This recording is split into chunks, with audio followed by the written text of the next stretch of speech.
Bueno, a ver qué tal sale, porque se supone que lo iba a hacer en media hora. Yo no, vamos, las veces que he probado no he bajado de 45, veremos a ver. Hemos quedado poco, pero gracias por elegir este track. Bueno, pues este soy yo, soy el responsable de plataforma de Clarity AI. Clarity AI es una, bueno, iba a decir startup, pero es una scale-up en la que tenemos productos de sostenibilidad, de un poco de ver cómo impactan las empresas en cuanto a medio ambiente, en cuanto a governance, en cuanto a bueno, pues todo ese tipo de cosas, para ver si un poco cambiamos las reglas desde dentro. Y en todos los sitios donde lo he encontrado libre, pues soy Eferro y tengo ese blog sobre donde suelo escribir todo este tipo de cosas que vais a ver hoy. La charla es un poco sobre este problema que tenemos con la complejidad y por qué tenemos incentivos que nos llevan a ellas. La idea es, primero, ver estos incentivos, ver por qué funcionan o por qué no funcionan, daros unos conceptos que se puedan usar como modelos mentales para que tengáis nuevas formas de hablar de estos temas, ¿vale? En concreto vamos a hablar del coste basal, de los tipos de complejidad, de cómo envejece el software y pues cómo es el valor. Y luego vamos a ver cómo trabajar de una forma Lean Software Development en pasos muy pequeños y empujando la simplicidad, pues puede resolver partes de estos problemas, ¿vale? Lo primero es que yo tengo unas premisas que son opiniones bastante fuertes sobre cómo funciona el software o cómo se desarrolla el software. Entonces, agradecería que por lo menos para esta charla, pues si no os cuadran, pues lo podemos discutir después con las cervezas, pero al menos desactivaseis un poco los prejuicios, porque si no, no va a tener mucho sentido, ¿vale? Entonces, para mí el software es una actividad de equipo, siempre es un medio para un fin, o sea, el software y la tecnología, por extensión, no puede ser el fin en sí mismo. No hay un trade-off entre calidad y velocidad, ¿vale? O por lo menos a medio plazo. Eso sí que no es ni una premisa ni una opinión, eso es un poco lo que han dado los datos, ¿no? Si hablamos del DORA Report o el Accelerate. Siempre trabajamos con un gran nivel de incertidumbre. La mitad de las ideas no tienen un impacto positivo, las hay una parte que, bueno, pues pueden no tener impacto e incluso algunas los pueden tener negativos. El software realmente es inventario, o sea, ese pasivo es algo que en realidad tiene un coste simplemente por existir y las opciones son valiosas, ¿vale? Creo que esto es importante para entender un poco todo lo demás. En cuanto a incentivos, pues vamos a empezar un poco una cosa que de forma casi automática tenemos incentivos para coleccionar tecnologías o incluso para hacer, ¿no? Resumen Driven Development, ir cogiendo cada una de las tecnologías. Hoy hemos estado aquí, hemos visto muchas cosas chulas, la verdad es que nos gusta, tiene mucho que ver también pues, con que somos gente curiosos, que somos pasionales y además pues está ese FOMO, ¿no? Que no te lo quieres perder, no quieres perder un poco la cuerda, ¿no? Al final es un poco rollo de conseguirlos todos. El problema es que al final esto a veces nos incentiva para añadir cosas que no necesariamente necesitamos o para hacer pruebas y meterlas ahí con calzador, ¿no? Seguramente este lunes se dijo, joder, qué casualidad que absolutamente todo lo que escuché en esta conferencia, todo me cuadra. O sea, todo lo necesito y todo lo voy a meter. También a veces yo creo que las propias empresas empujan este tipo de cosas, porque han entrado en una competición de más y más y más tecnología y cada vez un poco más difícil. Y parece que es la única forma de crecer, ¿vale? Yo todos estos incentivos los voy a comentar como algo que comúnmente se da, pero no necesariamente pienso que sea razonable, ¿no? que lo hagamos así.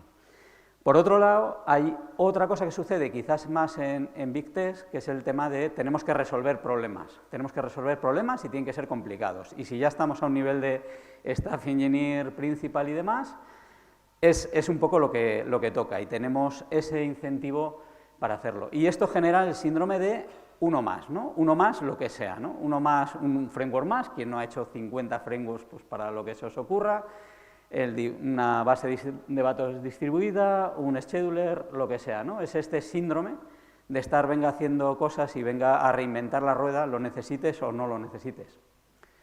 Otro de los incentivos que suele pasar es la cultura de héroes. Yo este es el que más me pone de los nervios. Yo creo que hay dos escenarios, ¿vale? O sea, se puede generar una cultura de héroes simplemente pues porque seamos un desastre, no tengamos observabilidad y entonces suceden muchas cosas, suceden cosas que no tenemos previstas y todo lo resolvemos en el último minuto, y entonces el problema es que si luego solo celebramos quién lo ha resuelto en ese último minuto, quién ha actuado de héroe, pues al final se va reforzando, ¿no?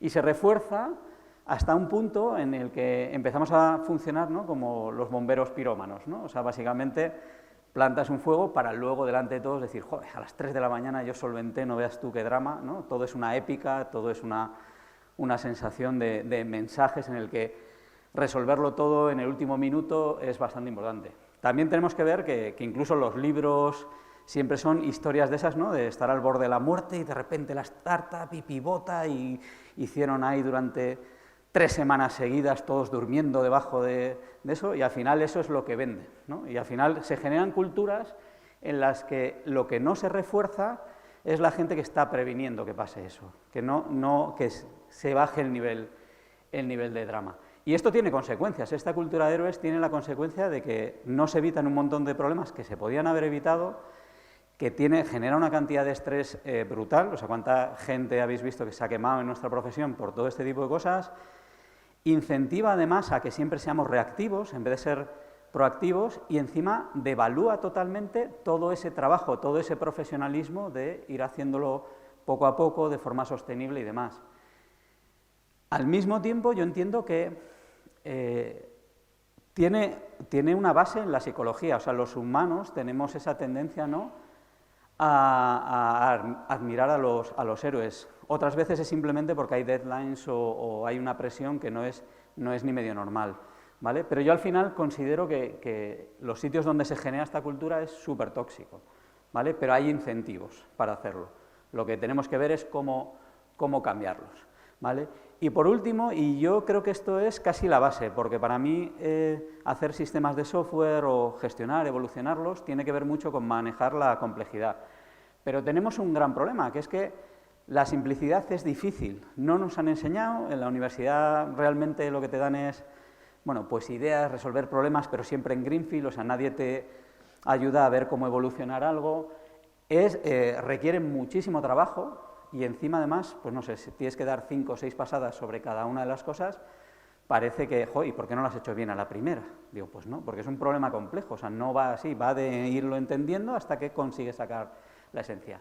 Y aquí viene el gran incentivo problema, que es que la complejidad vende mejor y vende mejor de largo, ¿vale? Yo no sé si es porque estamos pirados todos, pero el caso es que al final hay una percepción de que hay más valor si es más complejo, ¿vale? Y luego también se genera una carrera de ratas a veces entre las empresas, en las que tú al final, como tu base es vender que eres el mejor con ciertas tecnologías, pues tienes también que vender, ¿no?, que esa complejidad vale, que funciona, que es necesaria, y no tiene por qué serlo. De hecho, es muy difícil hacerlo más simple, pero merece la pena, ¿no? Entonces, bueno, pues claramente estamos un poco en esta situación. Aquí lo importante es, no sé si algunos os habéis sentido representados con esto que digo, ¿no?, que parece que os empujan a hacer esto. O además, bueno, antes comentaba con algún compañero de temas de culturas pues más estadounidenses de startup, más europeas, que tienen características diferentes y que empujan distintas cosas. Pero bueno, esto es como el alcohol, pues es el primer paso para reconocer que tienes el problema, ¿no?, para poder empezar a ver cómo solventarlo. Ahora os voy a dar una serie de conceptos que lo que quiero simplemente es que sean modelos mentales, cosas, ideas que si a alguno le resuena, pues que las use cuando tiene conversaciones o está pensando en sistemas, en complejidad, simplicidad, pues que tenga estos modelos mentales, ¿vale? Lo primero es que yo no sé dónde salió este tema de que hemos usado la metáfora de construir edificios como si tuviese algo que ver con nuestra profesión. Y al final, cuando estamos construyendo edificios, realmente la fase de diseño y de construcción es muchísimo más cara que luego el mantenimiento de ese edificio, que además ni siquiera tiende a evolucionar. Y eso ya era una idea de mierda en el pasado, pero es que ahora es muchísimo peor porque básicamente la evolución es mucho más rápida, ¿vale? Entonces, cuando es mucho más rápida, o sea, ¿cuál es la diferencia entre esa fase de construcción versus el mantenimiento, cuando en realidad estamos haciendo entrega continua y además hemos visto que es la forma de hacer software de forma continua, ¿no? Entonces, bueno, pues esto desde luego no funcionaba antes y no funciona ahora y no tiene ningún sentido en entornos de entrega continua, de adaptación continua, con todo lo que están cambiando, todo lo que tenemos alrededor, y además toda la velocidad que cambian todas las dependencias que tenemos. O sea, cada vez esta frecuencia se va acelerando más, ¿vale? Entonces, esto también nos lleva a que sea incorrecta esta idea de que un equipo va haciendo una funcionalidad, una nueva capability, y luego otra, y luego otra, y luego otra. O sea, eso claramente no es así. Realmente, por cada una de esas funcionalidades, y ahora veremos un poco cómo explicarlo, realmente tienes un coste continuo. Podemos hacerlo más pequeño, más grande, depende de cuánto de bien. Si hemos hecho un mojón enorme, pues ese coste continuo será brutal. Si lo hemos hecho medianamente bien, será más pequeño, pero va a haber, ¿vale? Y va a ser continuo. ¿Y hasta cuándo? Pues hasta que borremos el código de producción. Va a ser para toda la vida, ¿vale? Entonces, aunque pensemos que los equipos van así, pues lo cierto es que lo que tenemos es mucho más parecido a esto. Se va acumulando y con toda la acumulación de funcionalidades que tenemos vamos teniendo un coste, ¿vale? Ese coste hace que si el equipo tiene una capacidad fija, ¿vale? Porque tampoco somos humanos, cosa sorprenderá a cierta gente, realmente pues llega un momento en el que tenemos un techo y ya no podemos innovar. De repente dices, bueno, ¿qué está haciendo este equipo? Pues está sobreviviendo, está apagando fuegos, está haciendo distintas cosas, ¿vale? Este concepto es un poco el que llamo yo coste basal, que al final vendría a ser pues ese coste semanal o mensual que tenemos simplemente por el hecho de que ese código existe, ¿vale? Ese código es para siempre hasta que se borre, o sea, ese coste es para siempre hasta que se borre y se decomisionen todos los servidores que hay. Al final yo creo que hay dos partes. Hay una parte que es el propio mantenimiento de esa funcionalidad, ¿vale? O sea, tenemos que actualizar a nuevas versiones del sistema operativo, tenemos que cambiar las dependencias, tenemos que pasar test de seguridad, tiene que pasar análisis, van cambiando, se encuentra una nueva vulnerabilidad, lo tienes que hacer. Ese es un coste que tienes continuamente. Y luego hay otro coste adicional, que es por el hecho de que tengas una funcionalidad, las siguientes que metas se van a ver afectadas por esta primera, porque al final tienen que coincidir, o sea, tienen que tener coherencia, tienen que no tener incompatibilidades entre las distintas dependencias, tienen que encajar con los patrones, tienen que encajar con la arquitectura. Entonces, al final hay como dos costes ahí asociados, que este total sería el coste basal. Uno es por la propia funcionalidad y otro es por cómo afecta esa complejidad que has añadido al resto de lo que vas metiendo después, ¿vale? Y luego, por no hablar de que hay un punto de obsolescencia en el que si no haces nada y niegas ese coste basal, pues crecería muy rápidamente porque de repente dices, ostras, si tengo versión Java, pues no sé cuál sea, una muy vieja, pues una 8 o una 11. ¿Vale? Entonces, al final, bueno, este coste es el que yo creo que hace que tengamos esto en mente, es el que nos permite ver o valorar por qué esos incentivos que veíamos antes no tenían tanto sistema, ¿no? Si lo queremos un poco resumir, pues sería lo que los americanos llaman el Keeps the Lights On, ¿no? Que sería el patching, adaptación, dependencias, sistemas operativos, adaptarse a nuevas plataformas, revisiones de seguridad, pentesting, un poco lo que sea. Luego está la carga cognitiva, o sea, al final todo ese código alguien lo tiene que entender, alguien lo tiene que tener en su cabeza, y no sé vosotros, pero yo me aturullo, ¿vale? Entonces, cuando se van acumulando, al final, pues tienes algo que el equipo puede saber. Y luego al final siempre pasa, oye, ¿quién conoce esta parte? Bueno, ni idea, o no sé quién que se fue, digo, pues vamos bien, ¿no? Esa es un poco la carga cognitiva. Y luego ya está el coste por la complejidad. Entonces, se suele hablar del coste de carrión, ¿no? Que se suelen llamar, pero a mí es un poco más, ¿vale? Porque luego tenemos un onboarding y hay que explicarle las cosas, hay una documentación de producto, para mí es bastante más importante de lo que se le suele dar importancia, ¿vale? Bueno, primer concepto, coste basal, la falacia de la construcción, y ahora voy a explicaros uno que es la complejidad esencial y la accidental.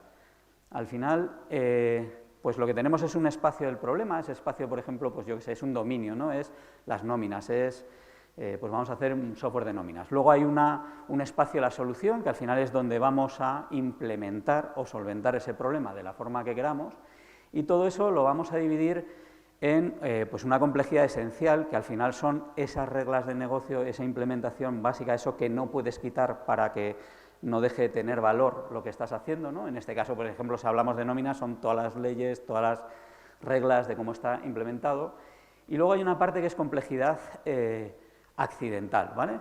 Bueno, cambié la paleta de colores porque parecía un huevo frito.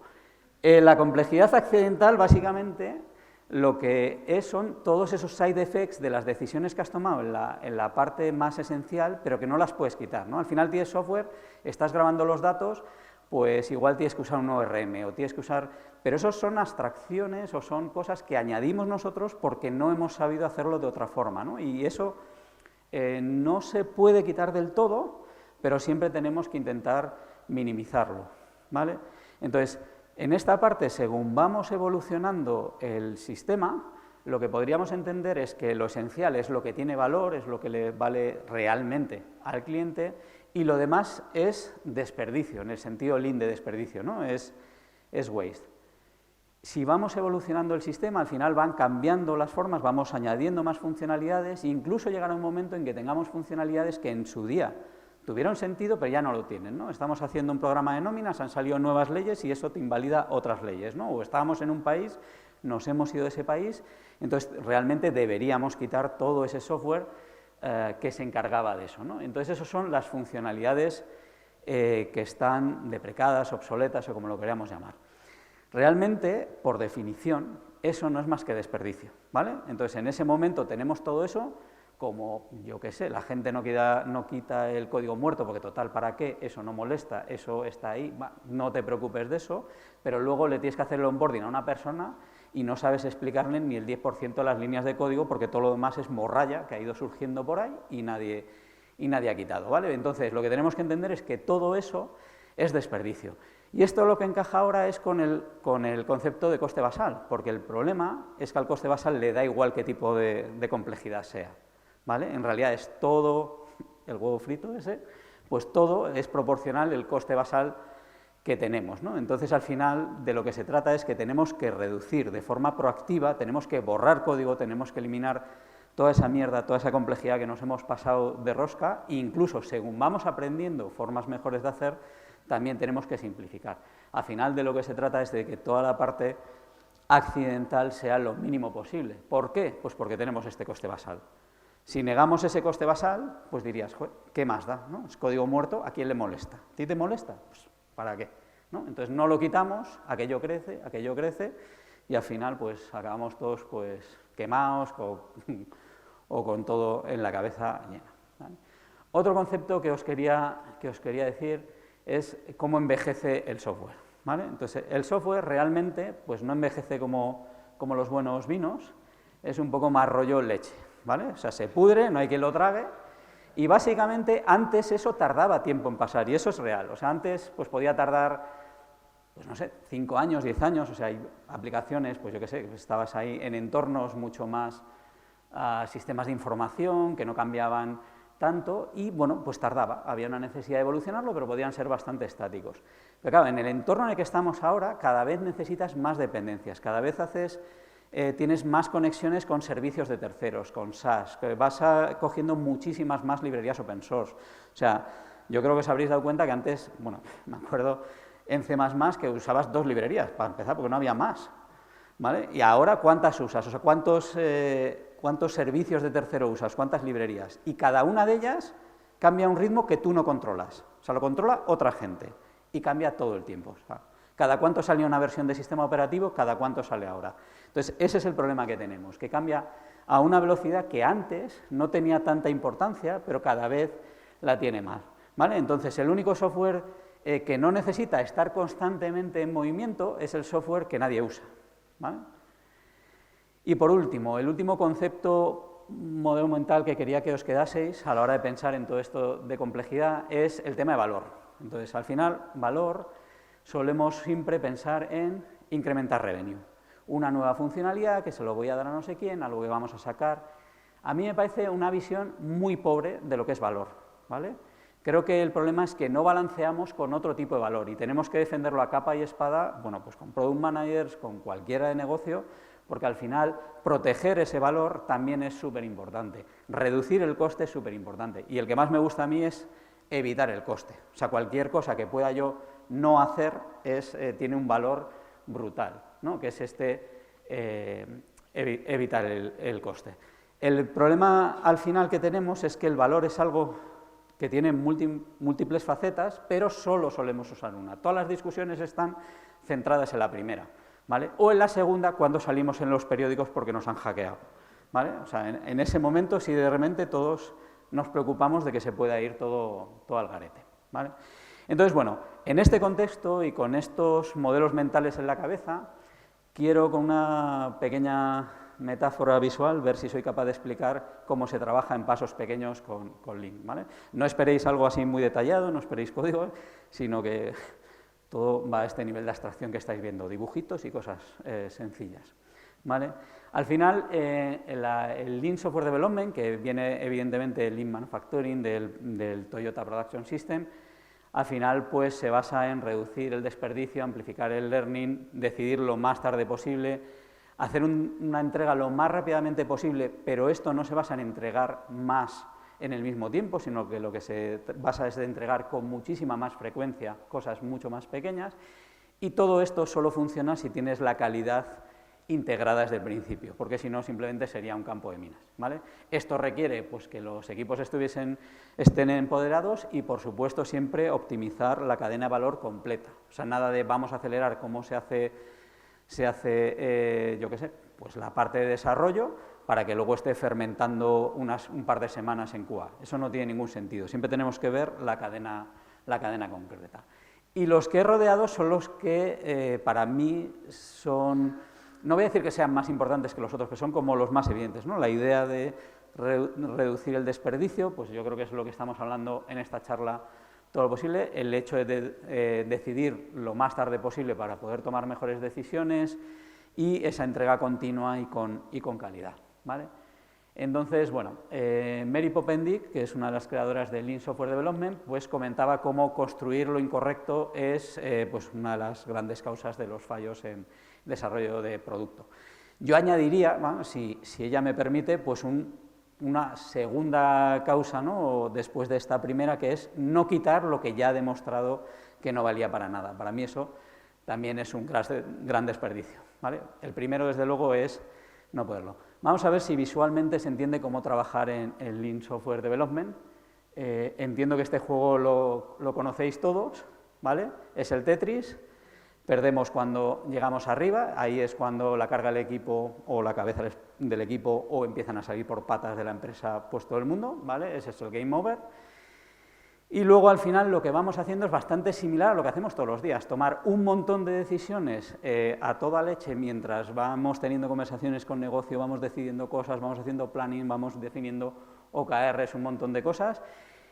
Y hay una ventaja competitiva en el hecho de esperar lo más posible para hacer los movimientos y tomar decisiones, porque te permiten ver cuál es la siguiente pieza, porque además te permiten pensar un poquito más a ver dónde encajas esta que viene.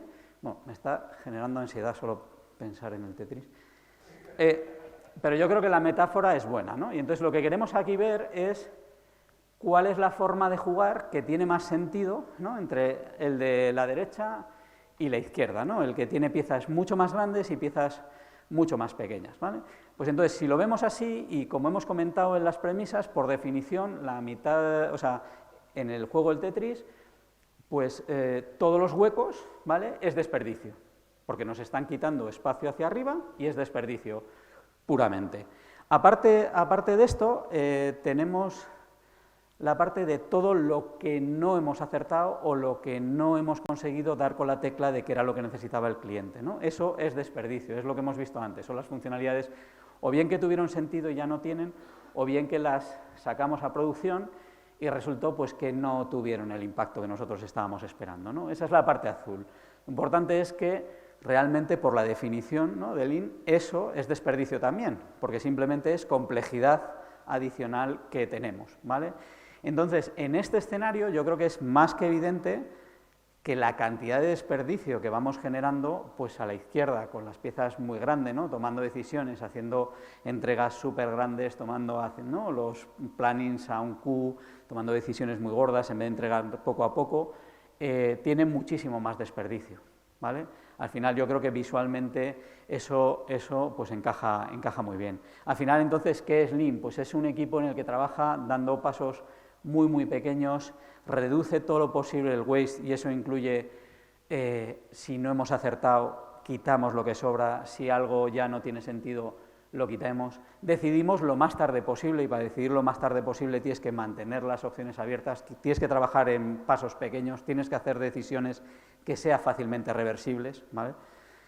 Hasta un punto de que si la haces suficientemente reversibles, aunque no tengas ni puñetera idea de tomar decisiones, bueno, pues en cada paso vas pudiendo deshacer decisiones que hayas tomado. Esa idea de entregar de forma continua, ¿vale?, en pasos muy, muy pequeños y, por supuesto, hacerlo con calidad, pero desde el principio, ¿vale? Si no lo haces con calidad desde el principio, pues esto sería un campo de minas en el que te irían explotando cosas. Yo añadiría esta parte de simplificar de forma proactiva, ¿vale? Si trabajamos simplemente con las partes iniciales, ¿no?, con los primeros puntos, lo que estamos haciendo es generar muy poco desperdicio, ¿vale? Pero además lo que tenemos que hacer es simplificar de forma proactiva. Y bueno, la verdad que he ido bastante bien. Bueno, quedan solo unas conclusiones para que reflexionemos un poco. Quería un poco que os quedaseis con estas ideas, ¿no? El coste basal, la complejidad esencial y la accidental, el cómo envejece el software y estas ideas de valor. Yo no sé, ¿alguien ha descubierto algo nuevo en estos conceptos o piensa que es un modelo mental que va a poder usar en alguna conversación? Bueno, interesante. Bueno, la idea de una keynote es un poco hacer pensar y dar herramientas para poder pensar, ¿vale? Eso no quiere decir que os vayan a hacer mucho caso siempre, ¿no?, cuando vayáis el lunes, pero tener estas herramientas yo creo que mejoran esas conversaciones. Yo veo muy urgente pasar de estos incentivos o cambiar la cultura que hace que se generen héroes, cambiar esa cultura de reinventar todo, cambiar esa cultura en la que se premia hacer nuevo lo que sea en vez de evitar el coste de tener que añadirlo, que estemos todo el rato viendo pues tecnologías, cuál es la siguiente tecnología que podemos coger y que la complejidad solo crezca, ¿vale? Tendríamos que tener muy baja tolerancia al tema de la complejidad y nos urge hacer un cambio importante. Yo creo que está la responsabilidad de todos de ir hacia poder cambiar a pasos mucho más pequeños, tener muy claro que tenemos que minimizar esa complejidad accidental, también entendiendo que la complejidad esencial que tenemos cada vez es mayor, cada vez hacemos sistemas mucho más complicados. Entonces, todo lo que está alrededor lo tenemos que hacer lo mínimo posible y, sobre todo, tenemos que quitar, tenemos que borrar todo lo que sobra. Tenemos no solo que generar poco desperdicio, tenemos que borrar. Pero además es que yo creo que es un tema de incentivos. O sea, cuando nos hablan solo de valor y solo se están refiriendo a nuevas funcionalidades, no tenemos que decir, no, esto otro también tiene valor, no, esto nos va a evitar un coste, no, esto me va a permitir. O sea, tenemos que tener esas conversaciones, ¿vale?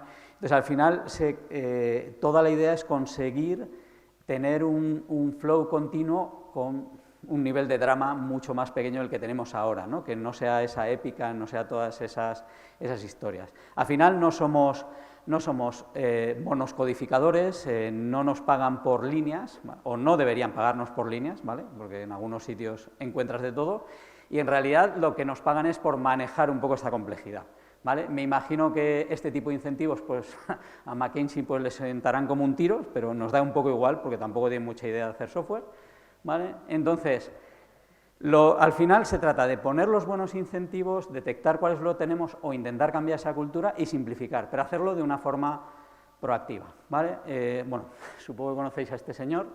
Al final el arte es eliminar todo lo que no es necesario, ¿no? Hasta que te llegas a la esencia del software. Entonces, vamos a reducir un poco el nivel de drama, no necesitamos héroes, o sea, lo que necesitamos son profesionales y hay que eliminar todo lo no necesario. Y bueno, aquí está un poco la pregunta, o sea, ¿qué vais a borrar el lunes? ¿No? ¿Qué vais a simplificar? ¿Vale? ¿Y cómo vais a cambiar cómo atacáis los problemas o cómo os aproximáis? ¿Vale? Entonces, bueno, tomar acción, simplificar y menos código, desde luego, es muchísimos menos problemas. ¿Vale? Bueno, todas las ilustraciones vienen de Coco Material de este proyecto de Kaleidos, que son la caña, las que son de este estilo, las que son a rotulador, pues las he hecho yo. Y bueno, pues nada, pues gracias. Hasta aquí hemos llegado. Hola, yo tengo una rápida que no me queda muy claro. ¿Cuál es el problema de tener un coste basal alto? Pues al final básicamente es que si tienes coste basal alto, lo que no hay es innovación en tu equipo. Se va acumulando y al final ese es tu cometido como equipo, ¿vale? No digo que sea algo que no haya que hacer, pero básicamente tu equipo no puede innovar, no puede hacer nuevas funcionalidades. Entonces, bueno, comenta eso en cualquier foro y lo que te van a decir es que, bueno, eso no es el tipo de equipo, ¿no?, que se está esperando a alguien pues, cuando monta un equipo para desarrollar software. Gracias, Edu. De los principios que has puesto al principio, ¿cuál es el que más te ha costado implantar cuando has llegado a una empresa nueva y cuál es el que menos? O sea, el más fácil y el más difícil. Pues me lo tendría que pensar, porque yo al final esto ha sido más extraerlo de lo que yo ya pensaba y que muchas veces no me daba cuenta porque era tan pesado con ciertas cosas. Entonces estaba como tan interiorizado que no lo llegaba a ver. El tema, o sea, sí que el tema, por ejemplo, de pasar a Product Engineering, o sea, a pensar en producto y en software como un medio, pues hombre, como todos, en su día pues he sido un flipado y hay mucho flipado por el mundo y entonces, pues claro, cuesta convencer de, oye, eso es solo, no es un fin en sí mismo, es solo un medio. Entonces yo creo que esa idea de que mucho de lo que haces no vale para nada, pues es complicada de implantar en los equipos. Luego, si además ese equipo no tiene control en tu end, pues claro, dices, joder, suelta las manos del volante y dices, ¿y a mí qué me cuentas? O sea, ¿para qué me dices esto si esto va a otra gente y el que ha decidido que hacemos es el product manager? Entonces, claro, es una conversación, pues tienes razón, si no podemos... Y yo ahí siempre intento, pues no, que tengan ese pensamiento y que cuestionen. O sea, si no está en el equipo esa decisión, que lo cuestionen, que pregunten el porqué. Y hasta que no esté el porqué, pues que no se convenzan, o sea, que no lo acepten. Yo diría que esa es la más difícil. Hola Edu, gracias por tu charla. Mi pregunta es, ¿qué recomendaciones tendrías para quitar esa cultura de héroe y sobre todo teniendo identificada a la persona que promueve esa cultura de conjunto de personas? Pues en mi experiencia se consigue más con miel que con hiel, o sea, no he conseguido nunca que el atacar a esa persona sea como muy fácil. Creo que por aquí está lo del proyecto Fénix, entonces ahí ¿no? Hablan de un personaje que siempre se cuello botella, que es el que lo sabe todo y además es el héroe, y al final era pues ponerle a alguien al lado, ¿no? Que vayan haciendo pairing, que no toque el teclado y que enseñe a los demás. Una cosa que para mí, cuando no ha habido esa cultura sana, el introducir blameless incident reports post-mortem y tal, ha sido para mí muy fundamental en varios sitios, ¿no? Porque aunque no te quejes de eso, ¿vale? Tienes un proceso en el que vas dando como mucha más visibilidad a, oye, hemos aprendido esto, ahora vamos a cambiar esto, y se empieza a hacer mucho más proactivo. Y de hecho, va reduciendo el nivel de drama e incluso ese héroe pues cada vez se siente menos héroe y es el equipo el que aprende. Entonces yo los blameless incident report, introducirlos, si no hay esa cultura de aprendizaje, yo creo que viene muy muy bien, evidentemente luego haciendo las tareas que salgan de ahí. Y si ya está identificada una persona como el silo de conocimiento y tal, pues al final es rodearla de gente y decir, vale, ahora tu cometido es enseñar a esta otra gente para que te puedas ir de vacaciones. Se lo intentas poner en el formato positivo, pero hay un poco que cambiarle. Si luego la cultura sigue recompensando a esa persona, pues es que hay que intentar cambiar la cultura, o bueno, ¿no? Lo de change your organization o change your organization. O sea, si al final no se puede, pues hay que cambiar. Pero a esa persona, pues rodearla y conseguir que enseñe y a poder ser que no toque el teclado. O sea, tiene que conseguir que el de al lado lo haga. Última pregunta. Hola Edu, tengo una duda que es, ¿cómo reconcilias el tema de la simplicidad, que puede ser hasta excesiva, con la fragilidad? Porque puedes tener sistemas que sean muy sencillos, pero al ser tan sencillos son frágiles. Pero, por ejemplo, o sea, sí, tienes razón, y yo a veces me paso hasta de cutre, pero si lo vas haciendo en pasos pequeños, sí que es mucho más fácil reaccionar. Entonces, lo que sí que es cierto es que de un sistema sencillo puedes hacer un sistema robusto, pero un sistema complejo, hacerlo robusto no es posible. O sea, en esa dirección, ¿no? O sea, si ya has detectado una cosa y dices, oye, nos hemos pasado. O sea, nos hemos pasado de simples o de cutres o lo que quieras, en esa dirección sí que puedes. Ahora, si tienes mucha complejidad, ir hacia la sencillez es lo que yo creo que no puedes. Y cuando hablo de simple, también a la vez está metido lo de la calidad por defecto. O sea, puedes hacer una solución simple, pero tiene que estar testeada. Entonces, al final, es un poco lo que te da la robustez. Yo, de hecho, o sea, por defecto, un sistema más simple suele ser bastante más robusto y tiene una resiliencia mejor. Evidentemente, si había una complejidad esencial, ¿no? de escala, una característica concreta, que no tuviste en cuenta y la tienes y es un sistema simple, sí que la puedes añadir. Y al contrario, yo creo que no es cierto.